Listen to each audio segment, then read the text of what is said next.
Hey guys, it's John from Walkthrough Code. So in the last video we talked about just how to set up an app or an Express app for Handlebars. We used the Express generator and it was super easy. Um, so that's pretty much it. We have some views here, some routes, some other stuff, and let's go ahead and spin up the server.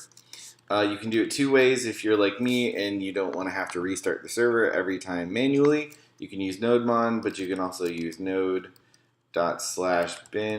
www because you got to go in here to do it, and that'll work. That'll work just fine. But we're going to use nodemon because that's just the way it is. Okay, so let's get started. So now that we have this server up and running, we can kind of just ignore that a little bit. So let's talk about what's going on here. So we have this home page in index, and we see that instead of like res.send, res.json, things like that, we see res.render. And what res.render is it's a function that's going to render. It's going to render a file. So we have this index file, and we see a corresponding index file here. What it's actually going to do is, interestingly enough, there's inside of Handlebars, there's this layout file, and this is an awesome capability that Handlebars gives you.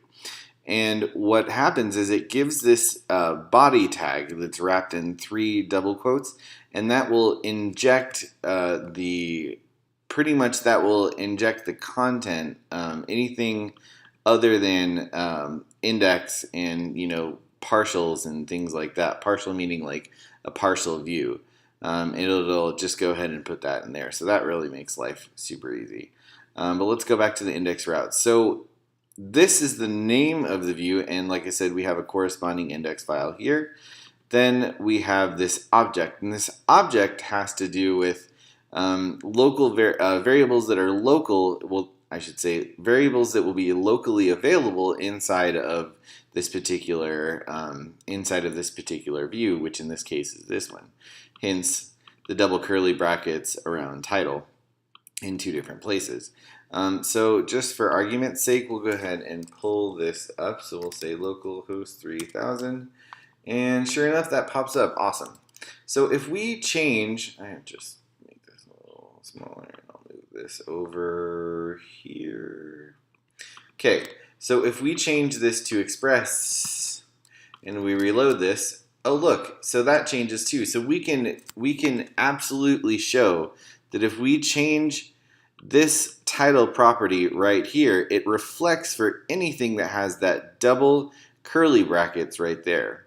So let's create something else just as kind of like a point made type of thing. We could say body. No, let's not use body. Let's use number. And this number is going to be 2.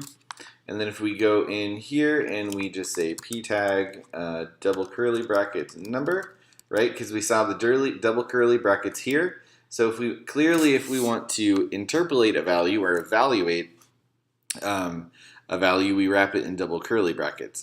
So we see this number, and if we save it and we reload it, it'll go ahead and just toss that in there, which is super, super nice. So I think that's essentially all that we need to do. I mean, this is really straightforward, but just to kind of show you, we're not going to talk about arrays right now, but we will talk about it in the next video and how to loop over it and stuff like that. But just for argument's sake, we could put an object within here. So obj, name equals Dave, and then we can just put this in here. So obj.name, which is what I did, right? Obj.name, and then if we refresh this should come out to Dave. So there you go. It's just manipulating values normally. It just gives us those local values available. So awesome. That will end the video right here. In the next video, we'll talk about looping over arrays and stuff like that.